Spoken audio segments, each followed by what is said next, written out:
Tampa Bay Buccaneers from the 48-yard line. Second down, 13. Brady lobs one downfield. Caught ball by Gronkowski inside the 20 to the 15-10. Gronkowski to the 5 to the 4-yard line.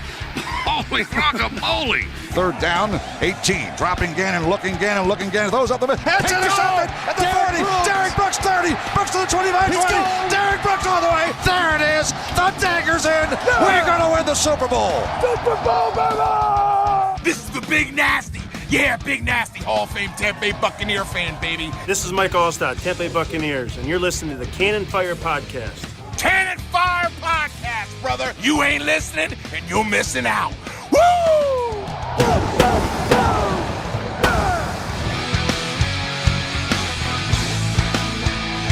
Welcome back, ladies and gentlemen, to a brand new edition of the Cannon Fire Podcast. Back at you today for a brand new episode live on YouTube.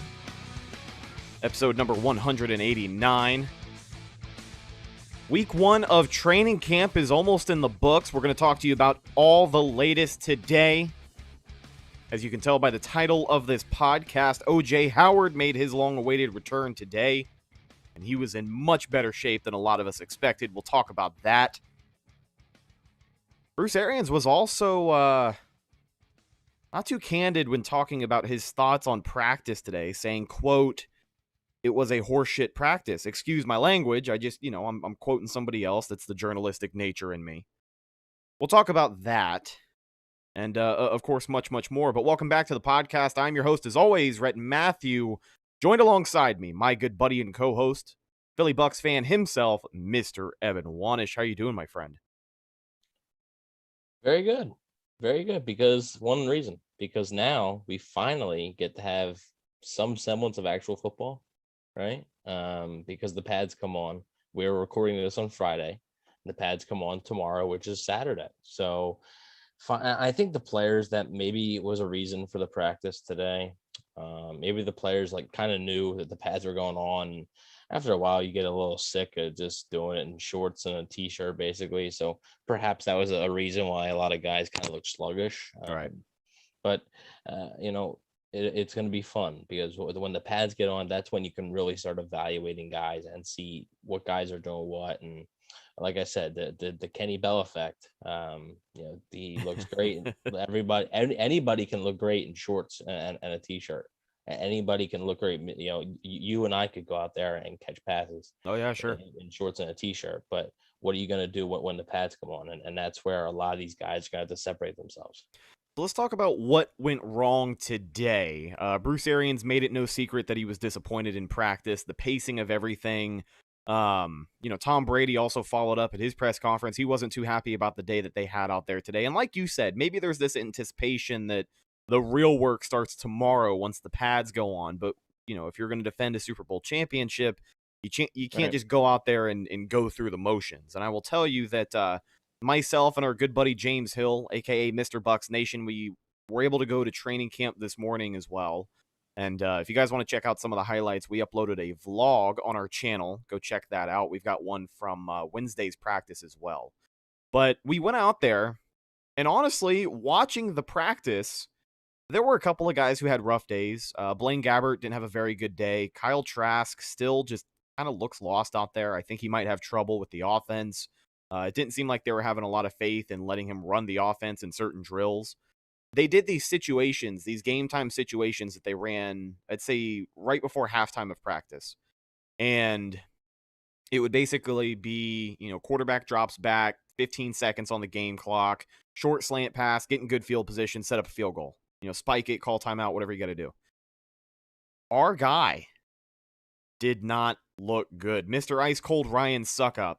I don't know the official count on his kicks today, but he missed like 3 or 4 of them. And they were from about 50 yards. But basically, let me wrap all this up by saying there were guys who didn't have good days, but if you were just there watching it, there were plenty of highlights and there were plenty of plays where you could have come away from that and thought, okay. But when you're a Super Bowl champion coach like Bruce Arians is, we know Bruce is vocal about people being held accountable on this team. When somebody is slacking off, he's going to let you know. And apparently he thought the whole team was there today. And I will say that while it wasn't, the worst looking practice I've ever seen, there was kind of this feeling that some of the guys there were as you said, just going through the motions, knowing that the real work starts tomorrow. But what are your thoughts? I mean, obviously, first week of camp, pads aren't even on yet. It's the last day without pads. So in the grand scheme of things, who cares, right? All you can do is just learn and get better from it. Yeah, I mean, we're not even a week into this yet. So, of practices. So, yeah, I don't really think it's too. These types of practices are going to happen even when the pads come on. These types of practices are going to happen during a week of a game. You always hear coaches say, "Oh, we had a great week of practice," or that week of practice wasn't that great. And a lot of times coaches won't admit that the week of practice wasn't that great unless it's after a win, because they'll go, "Oh, that week of practice wasn't that great, and I was a little worried, but we were able to come out and win." Yeah. But I mean, that happens. That's going to, and that this will not be their last bad practice this training camp. I promise you that, because not everybody can be on every single day. Yeah. So Ben Leeper in the chat asks, was practice really that bad, or was Bruce just being very harsh in order to keep us to a very high standard? I think that's part of it, but I also think I don't think he's just saying that just to say it. I think he really means you guys gotta step up. Like this isn't even good, not even for a normal team. If they hadn't won the Super Bowl last year, I feel like he would have said this in training camp last year or the year before that. I feel like that's just not his standard, which is obviously a championship level standard now. But I feel like him and his entire staff hold each other, accountable, and these players are going to be held accountable. So especially the biggest thing is when you're going, it's one thing if you're struggling, but it's another thing if it looks like you're kind of phoning it in and just trying to get through the practice instead of work. If it looks like you're just trying to get through the drills without, you're doing the drills, but you're not putting maximum effort or things aren't as sharp as they need to be. That's when the coach needs to step up. And I mean, all the players, I'm sure they saw that quote now. So I would expect a very nice day tomorrow. I expect a very good day. The pads are on for the first time. I don't know if it's shells. I think it's for pads. I don't think it's shells, but so I would expect a very good day. I think those players are going to respond. I think they're going to respond well. I think the defense is going to be fired up because now they're able to do a little bit more physical stuff. I think it's going to be a good day of practice on Saturday. Absolutely. A couple of other people in the live chat. NFL God 99 says it's been a while. Good to see you again. Adam Davies, our friend from Bucs UK, was asking about the tough day at camp today, and my fellow Redbeard as well shouting me out. So here's what I'll say. There were parts of practice that weren't great. There were a lot of drops. Scotty Miller has really not been that great at camp at all this week. He has probably had the most drops on the team. I think Cyril Grayson probably had 2 or 3 today. Cody McElroy, the tight end, had 1 that would have been probably catch of the day if he was able to reel it in. So there were guys that didn't look their best, but kind of like we've covered, a coach is going to step up and they're going to call you out. And I remember this time 3 years ago, before Bruce was even in Tampa, there was a time where Bucs practice would happen, people would goof off, and then everybody would kind of forget about it because nobody was ever held accountable. And that's what everybody was screaming off of the rooftops for what felt like 10 to 15 years is, where the hell is the accountability on this team?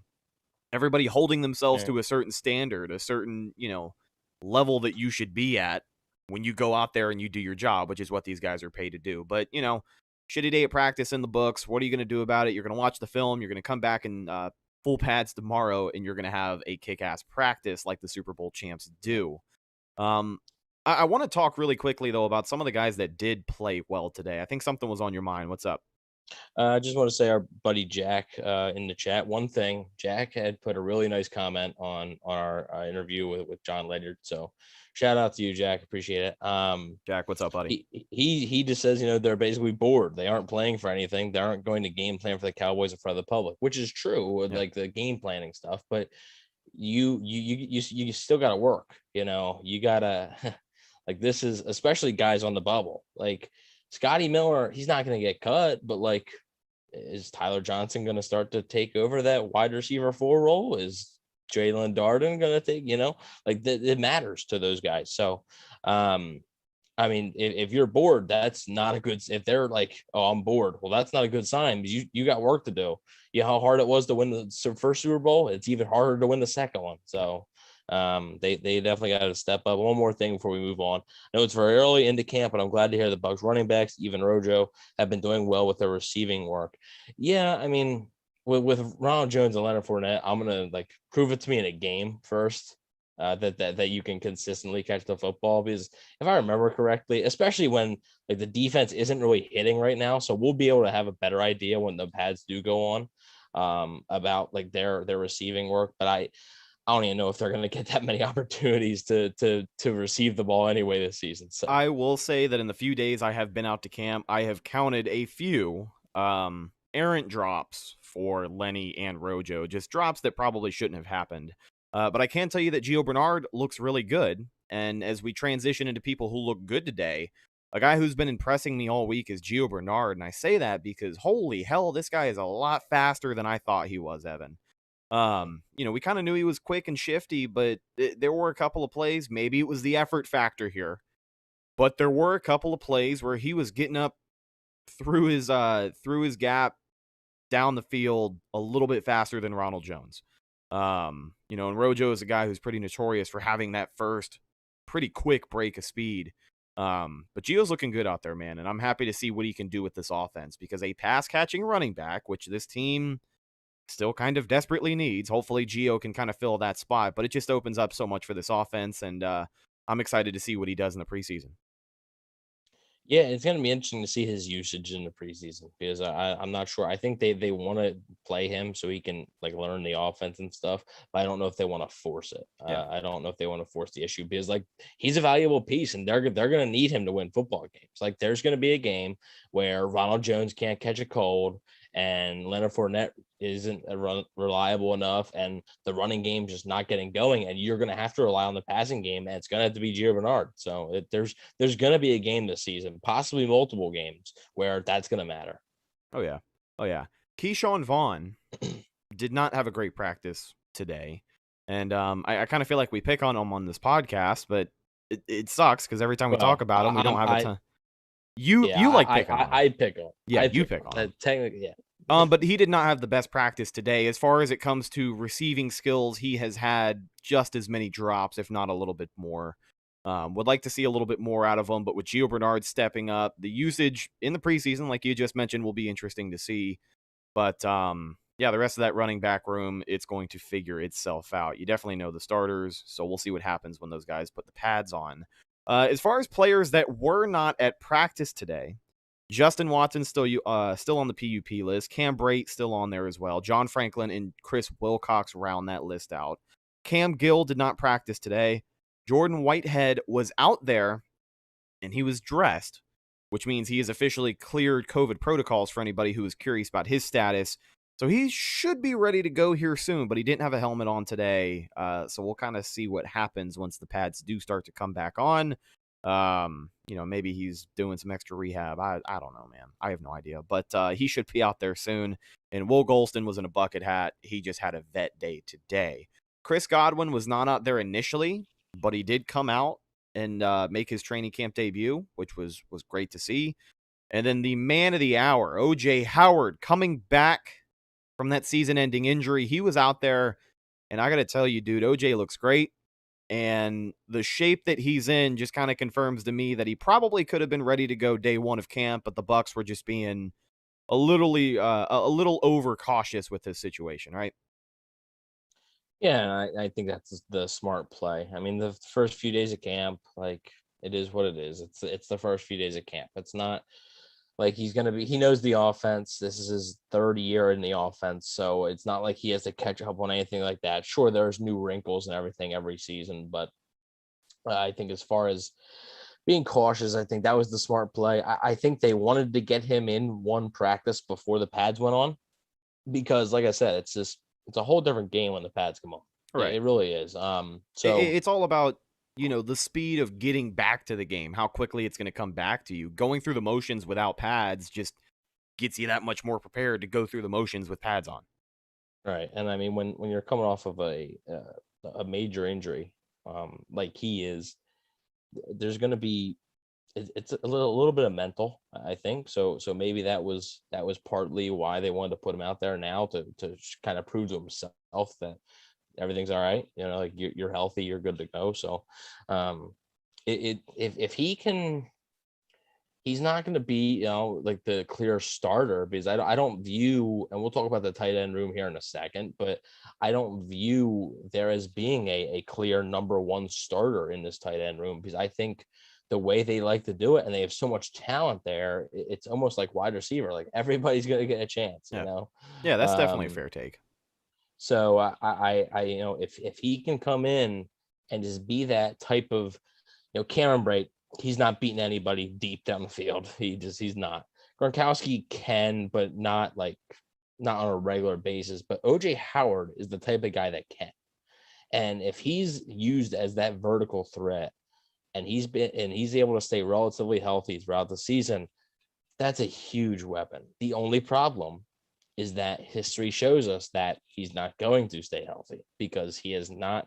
I don't believe he's played a full 16 games yet. So in his NFL career, he was drafted in 2017 and he hasn't played a full 16 games. So history tells us that no, he's not going to stay healthy. He's going to miss time.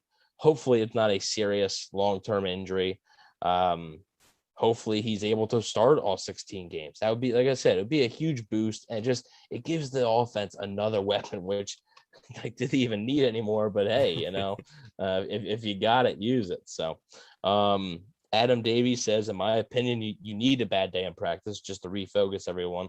When the pads go on, we'll see who shines. Yeah, I mean, I think if everything's, hunky-dory and, everybody's singing Kumbaya, and, it's not, well, when you get punched in the mouth that first time in a regular season, how are you going to react to that? You know, Brady always says that the thing to winning, it's difficult, and there's ups and downs, and there's always going to be ups and downs no matter what you do. So it's definitely, there's value in a day like today. Like, you don't want to hear it. You want to hear, oh, Tom Brady completed 15 deep passes to Mike Evans, all for touchdowns. Oh, and the defense was flying around and stuff. That's what, but these types of practices are also needed, I think, because it humbles you a little bit. It makes you think, oh, like something we did today ain't working. Something we did wasn't right. So James is in the chat, unfortunately. Ben Leeper, a positive is that OJ's injuries have mostly just been random freak injuries. It's not as if he keeps tweaking the same body part over and over. That's true, but yet again, he has had an injury every single season. Yeah. So that tells me that while he's a talented player and it's not the same injury, he is still injury prone. So 15 days, Jack points out, 15 days of the Bengals game. That's Giovanni Bernard's old team. So maybe he'll just play the whole game and just have a revenge preseason game. Yeah, right.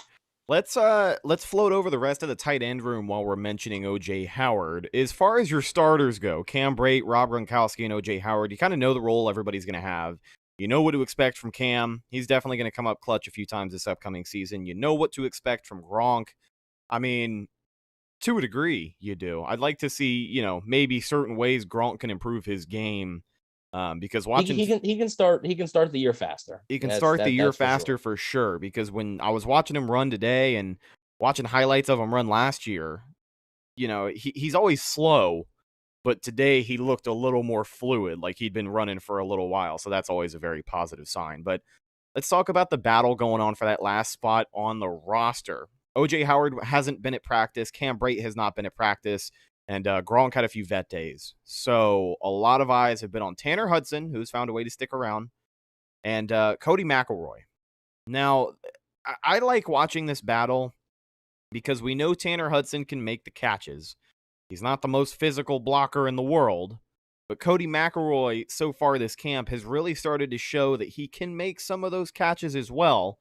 So I think this is a battle that's going to come down to who's the more physical tight end off of the line of scrimmage when you're getting a block on somebody. But as far as today goes, McElroy had some great catches. He did have that one drop that I mentioned, and I think Tanner Hudson probably got the better of him today because I do not think he had a drop. And if he did, it was probably only one. But I want to know your thoughts on that battle and who you think kind of has the edge there. Well, I mean, I'm going to throw out another name that I threw out last time. My take back, Jarrell Adams. He has cooled off a little bit. I'll admit that. Like first few days of camp, he was everywhere, and now he's cooled off a little bit, it seems. But I think he's still in that mix. I think that battle is going to come down to yet again with the fifth corner spot, like we talked about last episode. I think that's going to come down to who's playing well in these actual games. Right. Who is making the differences in the games that matter, not necessarily practice. I think, who's going to do it. Tanner Hudson has experience. Cody McElroy has been there before. I think they signed him right before, I think, the Texans game in 2019. But Jarrell Adams actually has, like I said, more receptions and more seasons played than all those guys. So like experience probably goes to him, but familiarity goes to Tanner Hudson. If Ryan Griffin's in the game, I mean, that's right. Tanner Hudson's a lock to make the roster. So it'll be interesting to see. It'll be fun to see. I think the Bucs would have liked Tanner Hudson to show a little bit more in the actual regular season because he got some snaps later in the year. I think they would have liked to seen him show a little bit more. He didn't, and I do think it's an open competition. I don't think his spot is safe at all, and he's gonna have to have a good preseason. Oh yeah, it'll be interesting to see what happens. Another thing that's important to mention is that we talk about the preseason coming up, but not too far from now, the Bucs are going to have pads on. Of course, they got to get used to that, but they got another team coming to town for a joint practice, and that's the Tennessee Titans. So it's going to be pretty interesting to see. Going back to the bad day at practice today. Obviously, you build off of it. You set the tone for the type of team you want to be. But I think, like you said, it humbles you a little bit, and it makes you pay attention to your job a little bit more. Let's look at the tone of Bucs training camp over the years. 2019, there was no music because Bruce Arians was the head coach, and he said, we're not going to have any effing music, and they didn't, and they haven't to this day. But, training camp practices in 2015, 16, 17, it was loud music. It was a lot of distractions. It was a lot of fan interaction, which there's nothing wrong with fan interaction. But when you're setting a tone for a championship football team, you got to focus on what you're doing in front of you before you focus on all the flashing lights, the cameras, and the people behind you who want your autograph, right? So maybe Bruce came off as a hard ass, but, when you've got another team that's going to show up to your facility here in just a couple of weeks, you're going to have to be prepared. So that's just another thing to think about, but it adds a whole nother level to training camp practice once that other team comes to town. And I think it'll be great for some of these younger guys to get some more valuable reps. It's funny how with those joint practices, the first day of the joint practices is very cordial, but then like what they normally do 2 or 3 days of practices. But I'm like, excited for guys to be chirping at each other, man. Julio's going to be practicing. That last day, people really go. I think people go at each other more than actually in the games. Like, for stories you hear, like D'Angelo Hall and DeAndre Hopkins a few years ago with that whole fight, like you hear a ton of crap about these joint practices. So they're always fun. Yeah. But like you said, I mean, I'll admit, like as far as fun goes, training camps in the past were more fun. Yeah. Like you had the music blaring and all the video clips and the loud crowds and the players. Yeah. Really pumping up the crowd and stuff like everybody. It was like a big party, everybody's hanging out. Football's back. Hey, let's practice. Yeah. Like I'll admit that was more fun than this, but hey, winning's more fun than anything. So, when I went in 2018, like there was music playing, I was just jamming out to the music. Right. I was like, Vernon Hargraves was on the sideline dancing. Carlton Davis was on the sideline dancing. Yeah. I have video of them doing it. Guys will high five. Guys will talk, not necessarily talk to fans, but they'll acknowledge, give a little wave or something. Like there was a guy who had his kid. He ran up to the gate in front of me, and Mike was getting some water, Mike Evans, and he goes, "Mike, hey, Mike Evans," and then he points at his phone, and Mike kind of gave him one of these, turned, looked, and then like crouched and threw up a sign with his water, but like he gave the dude a picture. But that's cool. That's the most interaction that I think should be had by a team that kind of needs to, buckle down and focus a little bit, right? Limiting those if you're the- distractions, setting the tone for your team. That's what everything's been all about these past couple of years. And Bruce being a hard ass today after practice is kind of just the culmination of everything we've been trying to do, or his coaching staff has been trying to do since he got here a couple of years ago. Yeah, if you're the Jaguars trying to get more fans, like that's okay, whatever, do it. But trying to win football games, like clearly what you were, if they kept the music and they kept the fan interactions and they were winning, okay, you just keep doing it. Sure, it works. But clearly it wasn't working. So something needed to change, and clearly it did. The ping pong table, same thing. The ping pong table that was in the locker room. I think that was even more distraction than the actual music and stuff. Yeah. I think players just wanted to end practice just to do that. I think they raced to that thing almost. Ben Leeper going to be a fun test to see our run defense out there versus King Henry again. I mean, it's a practice, so like you're not really going to see many like runs like in a game. And I mean, I don't even know how much he's going to play in the preseason game, if at all. So I'm really excited. I'm really excited. Sorry. No, you're good. You're good. I'm really excited to see our corners get some work up against Julio Jones and also AJ Brown. Tennessee, they had joint practices with the Bucs in the past. This is not the Tennessee Titans that had joint practices in 2018, 2019. I think it was 2018. Yeah, I mean, this is a good team to be practicing against, because whether people like it or not, when you look at the AFC playoff picture, the Titans are kind of making their way towards the top of that conversation. But obviously we'll find that out once the regular season comes around. But I think it's just a great, talented offense to practice against. They're a hard-nosed football team. Oh yeah, like they're a football team that's going to give it to you. Like they're not going to go soft. Mike Vrabel ain't going to go soft. Like they're a hard. I feel like I don't know if the Bucs are necessarily hard like to play against in a sense of like physicality and stuff like that. I think he got some nasty guys on defense. Yeah, I think he got some physicality on that D line. Well, I mean, you do, but there are certain teams that are just kind of nasty. Like the Titans are one of those teams. I feel like they're just I feel like the Ravens are almost. That's why the Ravens and Titans games have always been so entertaining in the past few years. Because both those teams are so physical. Anyways, Kevin says he's just ready for actual football again. I agree. Hey, Kevin. Second that. Ladies and gentlemen, what are we, 6 days away from televised football? Yeah, between two NFL teams. 5th? August 5th, right? I think. Steelers, Cowboys, NFL Cowboys. Hall of Fame game. It's going to be two nights of Hall of Fame inductions. They have basically said that it's going to be the greatest gathering in football history in the little town they call Canton. Well, I mean, I don't know. I think greatest gathering revolving around football is when me and Rhett gathered for wings in the living room. But okay. Anyways, Emily says, "Hi guys, Rhett, your vid from camp was great. Thank you." Evan, Rhett, can't wait to hear your upcoming takes on our win-loss predictions for the coming season.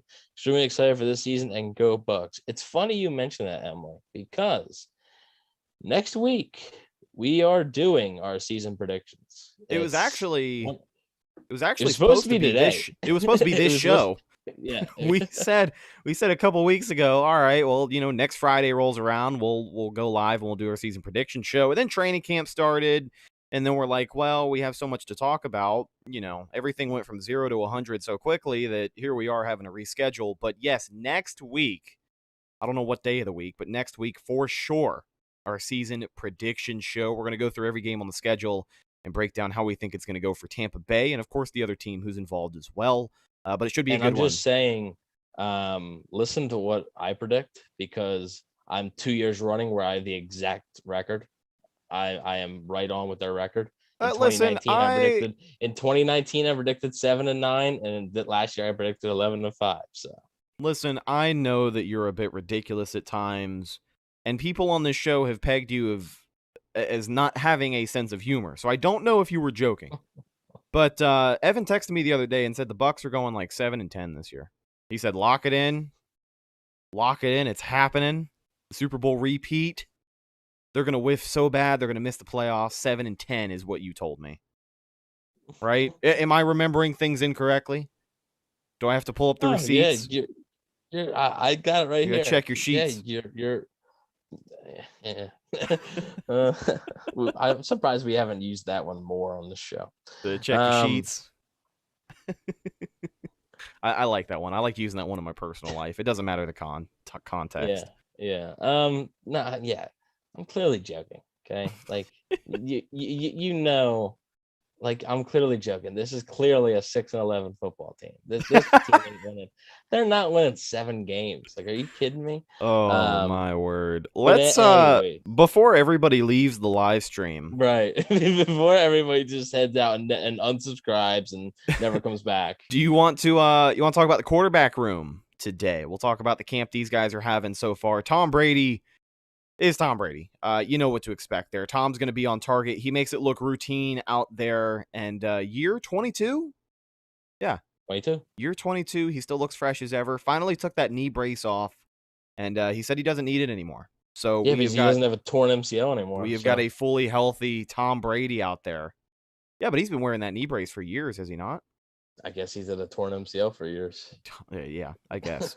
But Tom Brady is having a pretty good camp. He's making all the throws he needs to. Not entirely worried about him. He did have an interception today, but it was one of those, blindly throw it up 45, 50 yards down the field. And if you want to watch that interception, that is a part of the training camp vlog from today. So if you want to watch that interception, that exact play, go watch it. Yes, sir. He also had a great touchdown to Antonio Brown.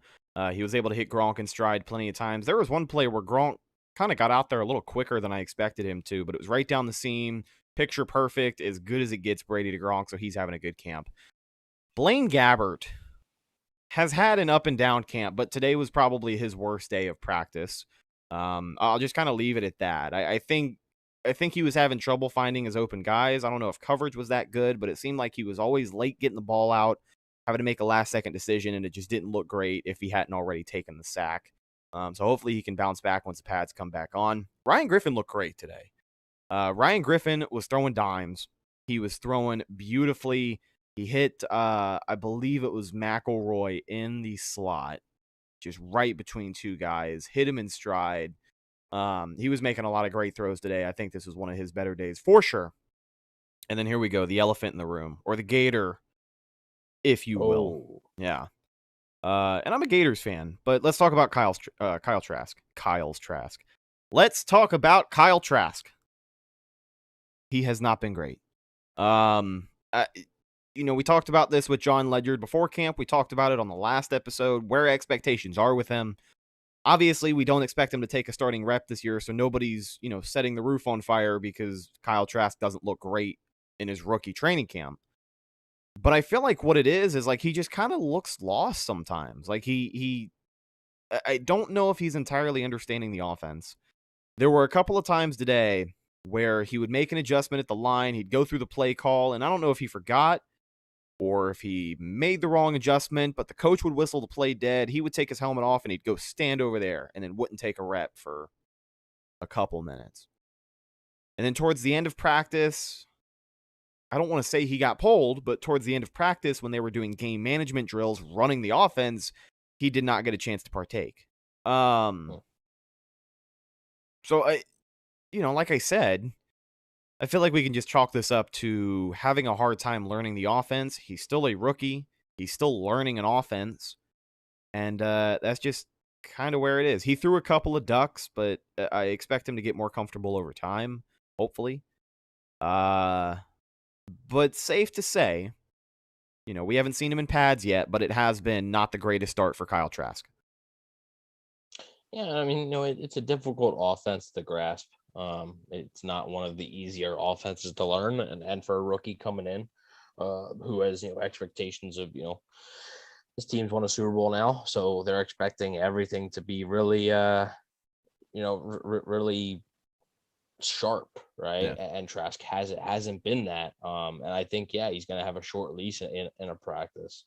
But I mean, still so early that you can't really worry about that stuff. The one thing that is kind of worrisome is like coming out of college, Trask was labeled, and I even said it myself. I was like, he's a very smart player, And I didn't really think. Now we don't know if he's having trouble picking up the playbook. Right. This is just me making assumptions based off of body language.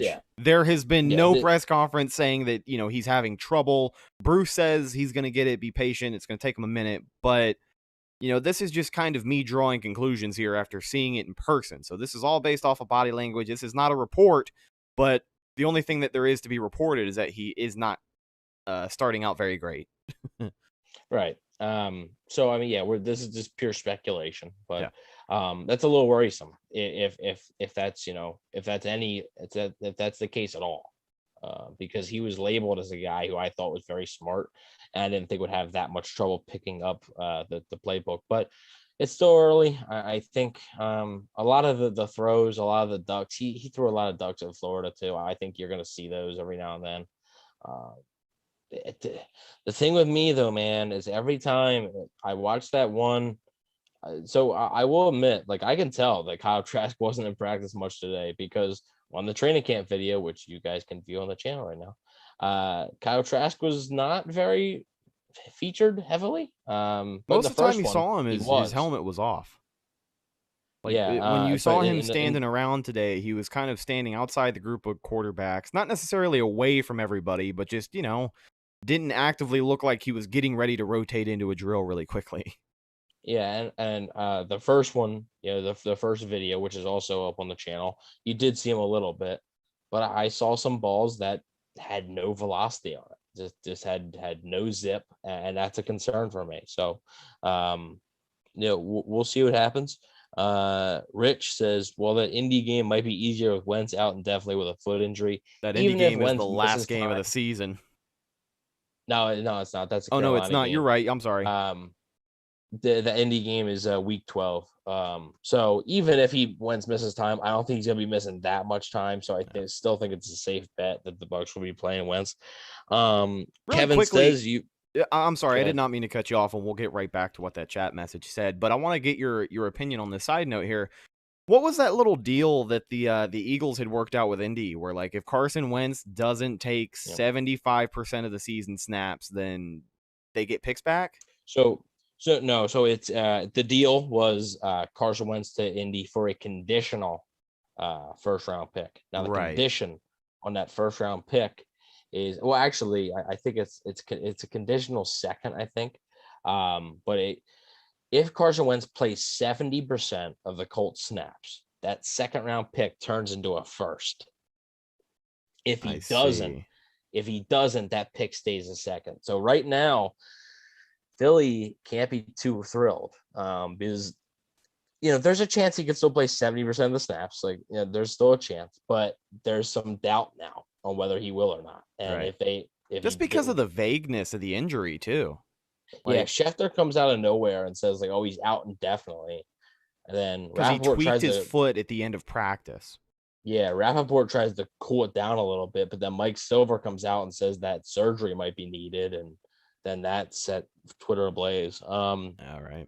So let's get back to the Bucs quarterback, who also wears the same number as Carson Wentz now, number 2. Kyle Trask. Would rather have him struggle now and hopefully learn from these mistakes. But that's sure, but it's a lot of mental mistakes right now, it seems. It's not necessarily on-field production mistakes. And if you're not even getting on the field because of your mental mistakes, that's cause for concern. So it took Brady time to learn this offense. Oh, sure. And like I said, it's a difficult offense to learn. But he is also Tom Brady. Yeah, it's Tom Brady. So still want to see him get like 75% of the play time in preseason. Best way for him to learn is to throw him out there. Yeah, absolutely. But I also think, if you throw him out there and he does horrible, are you just destroying any type of confidence he has? Like, if you go out there and say, look, you're playing 70% of this game, and he goes out there and just is terrible, you gotta sort of measure when to pull him and when not to, because that, if you keep him out there too long, that could really hurt his confidence. And I think with a quarterback, a young quarterback especially, you definitely need confidence. So it'll be interesting to see his usage in the preseason. That's what I'm very curious to see, how much he actually plays in the preseason. Now, with a situation just like what you had mentioned, if he goes out there and plays 70% of the snaps and he stinks it up, he's terrible, 2-3 picks by halftime, whatever it is, we know the Bucs aren't going to be afraid, especially Bruce Arians isn't going to be afraid to, one, be honestly critical about it, and two, pull him if he has to. But is anybody on this coaching staff or is anybody in the organization, are they going to be upset if Kyle Trask ends up on the practice squad, or is that not even a possibility that he's the guy who ends up there? I don't think that's a possibility. Okay. I really don't. Because then you have to get into, I think you're still allowed to protect a guy or 4 guys or whatever every week. Mm-hmm. I think that rule is still in place. But then you have to use a protection spot on him. And if he goes to the practice squad, right, it's bad. That is it's bad. A horrible sign.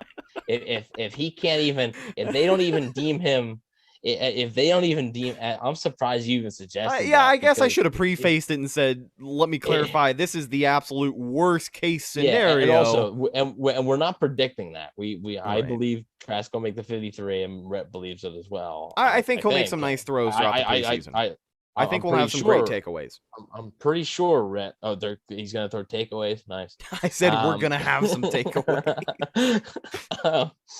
So I'm pretty sure Rhett believes he'll make the 53, but I'm not sure because he's the one who suggested that.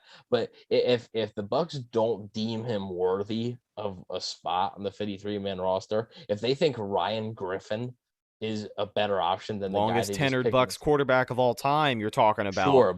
Sure, but the guy they picked in the second round, that is that's kind of admitting defeat on the pick pretty early.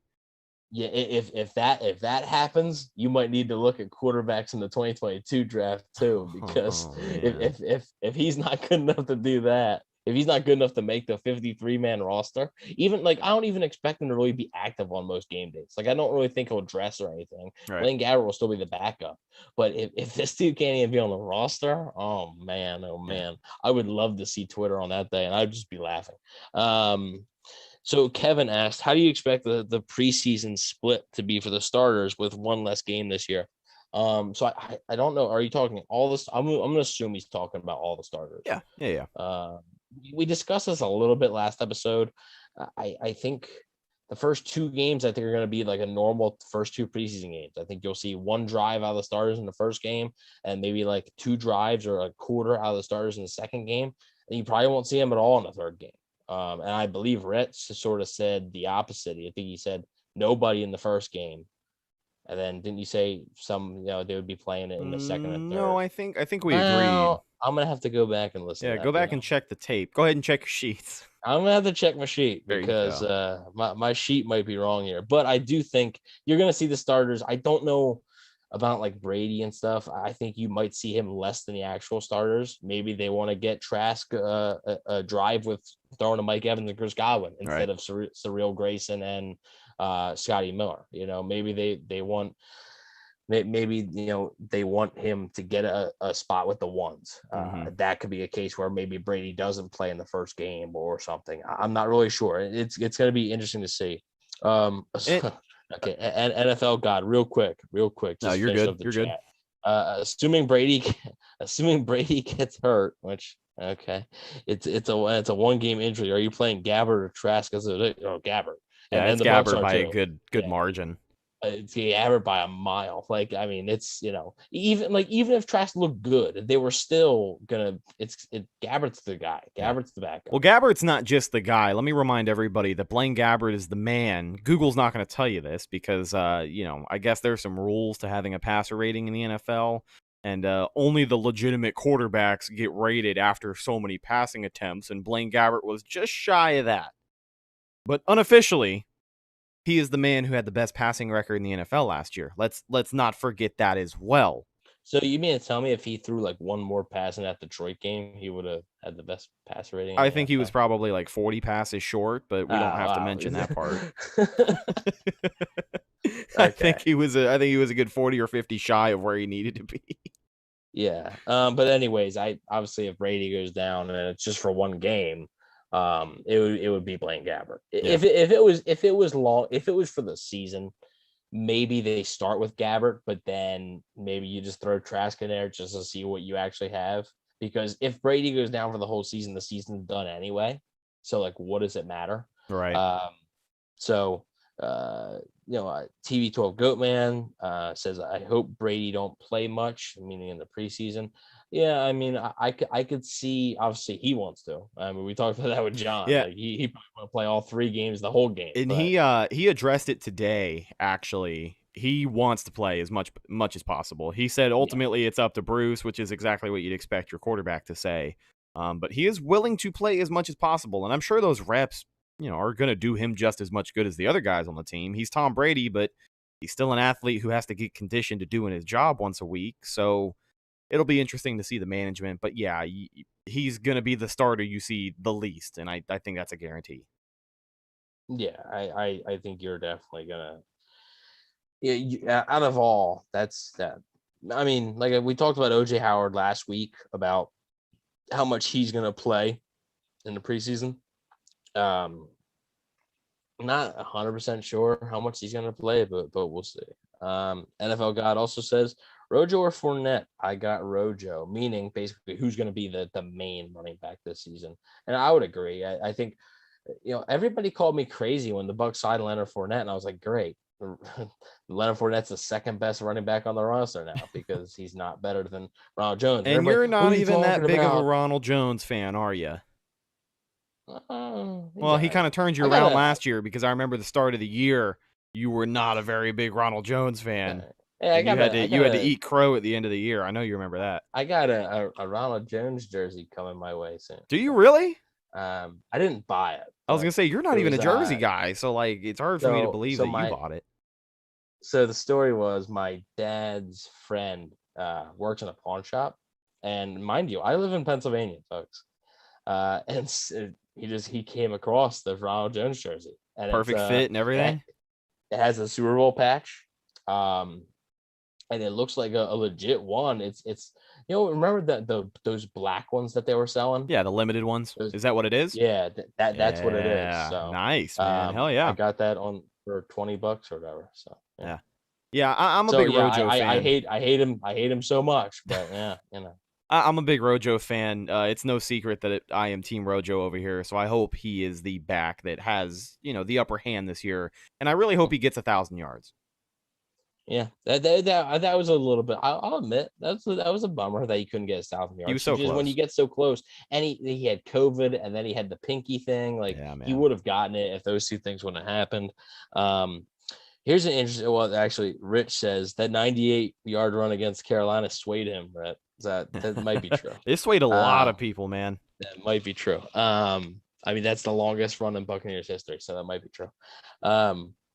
Robbie asked, how many games does this roster win with Blaine Gabbert at QB? So that's say a good question. Tom Brady's not even on the team. That is a good question. And this is a discussion a lot of people have had, especially about last season.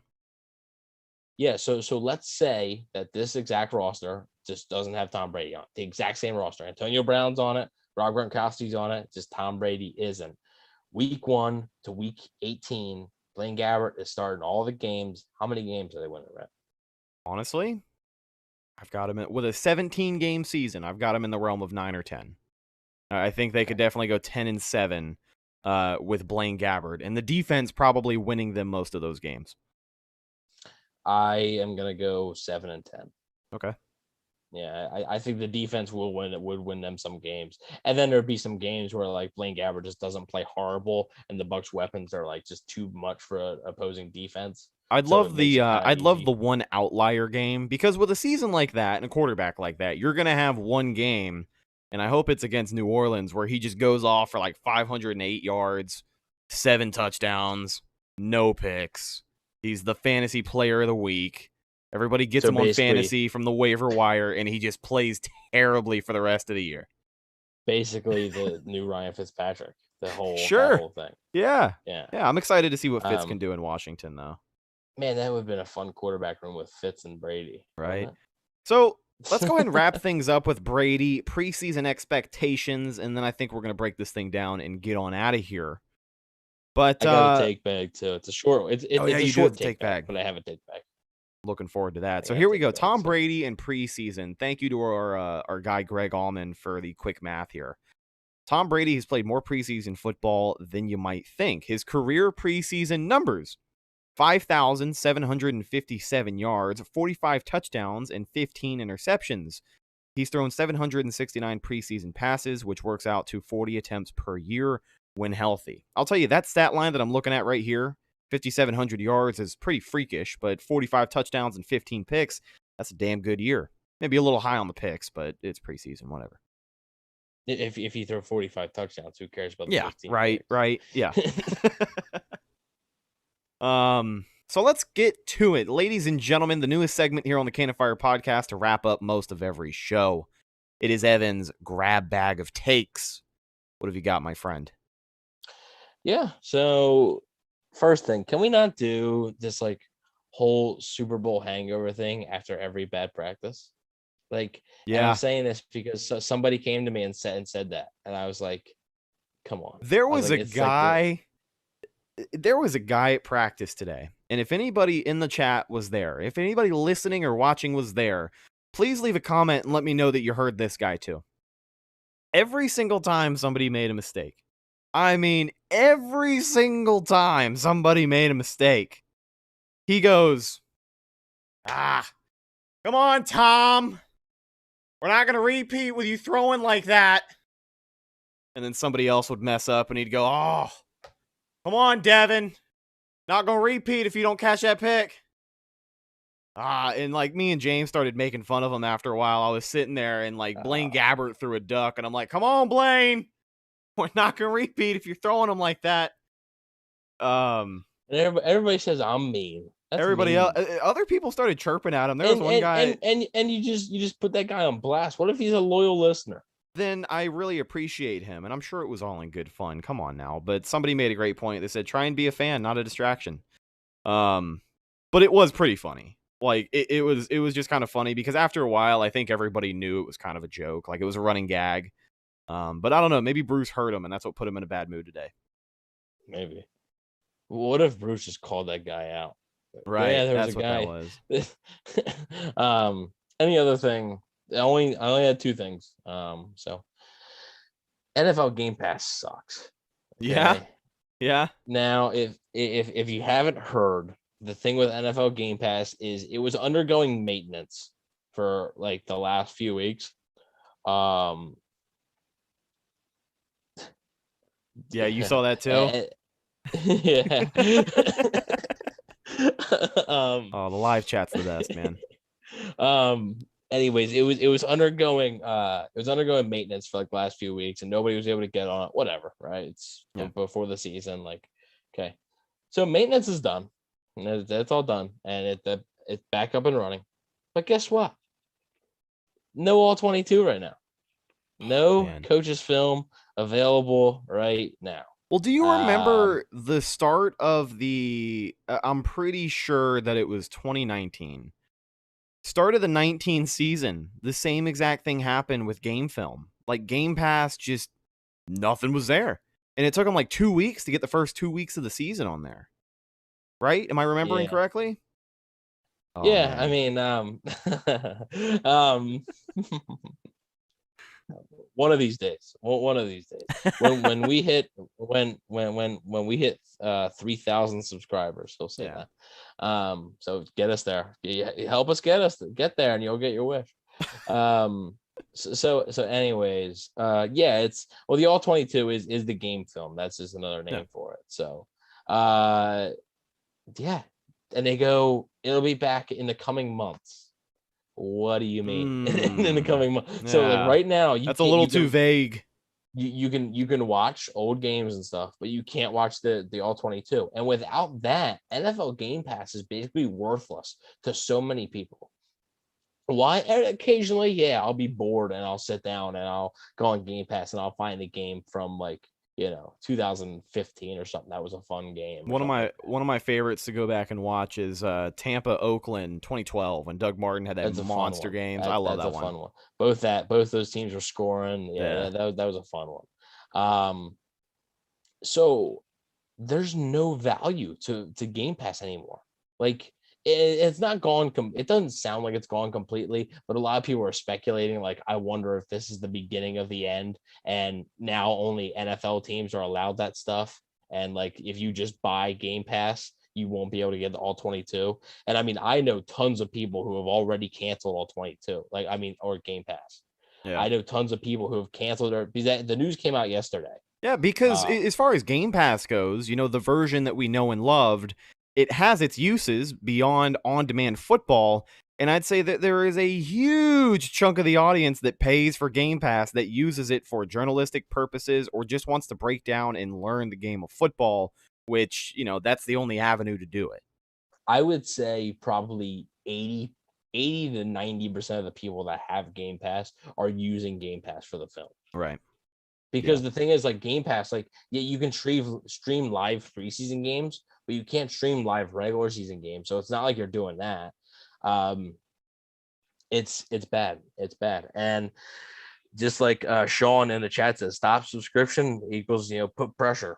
And that's exactly what they're doing. So, I mean, I would expect that's why I think Game Pass is, all 22 is going to come back, just because I think the NFL is going to look at that and be like, okay, we lost so many subscriptions yesterday. And the funny thing was that news comes out on the 29th, which was yesterday, and today's the 30th, and the billing cycle was the 30th. It was today. So everybody canceled it right before you were able to get billed. Nice. So, yeah, the NFL, I think all 22 is going to come back, but that's a joke. I can't tell you, and it's for preseason games too, the all 22 film. So I can't tell you who looks good in the preseason from the coach's film perspective, or after the Cowboys game. I can't tell you after looking at the film, I can't tell you any of that because it won't be available. So 100, people are paying $100 a year to buy a thing that just to watch old games that they've already seen. So. Right.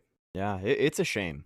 It is a shame. Hopefully they get it fixed because, as you had mentioned, there's so many types of people who use Game Pass, but a good majority of them go there exclusively to check out game film because it's the only way to do it.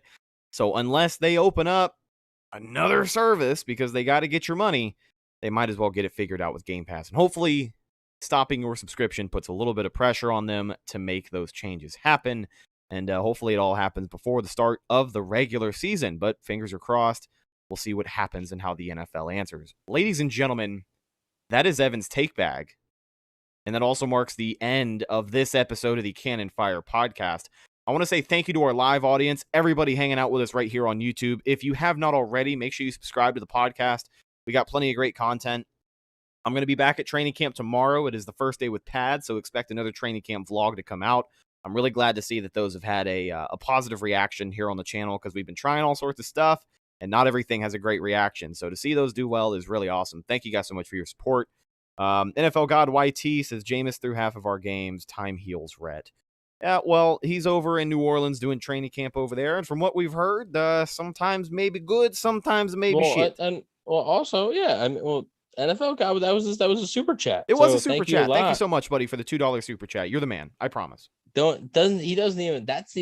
how he's gonna get you to mention the former quarterback now. Yeah. Well, he did it. He did it. Good job, buddy. To give you money. No, but we really do appreciate your super chat. Thanks for hanging out with us. He's been here the whole stream. He was the first one in chat. Yeah. He is the man. Our buddy Rich, storytelling, NFL God, Sean Proctor, our buddy Chase was checking in. Emily was here earlier. Robbie, TB12, Kevin, Ben Leeper, and anybody else that I may have missed. Thank you guys so much. If you're watching on YouTube and you prefer to listen to the show, check us out anywhere you download a podcast, Spotify, Google Podcasts, Apple Podcasts, all that good stuff. We are on each and every single one of those, so make sure you check out the show there as well. Follow the show on social media, Facebook, Instagram, and Twitter. Best place to go for updates on the show, and of course, Buccaneer news as it happens. Speaking of Buccaneer news as it happens, you can follow my co-host Evan on Instagram at Bucs_daily, the #1 Buccaneer fan page on Instagram. You can also find him on Twitter at EvanNFL. Last but not least, you can find myself on Instagram and Twitter at Rhettakus, RHETTAKUS. If you follow me, I will follow you back. That's it, folks. Training camp week 1 is just about in the books, and from here on out, it is live action. Pads are going on, and it's going to get physical.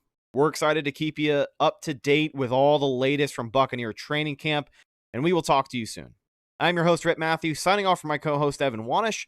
Thank you so much for checking out this episode of the Cannon Fire podcast, brought to you by our friends over at BetOnline.AG. We'll catch you next time. Go Bucs.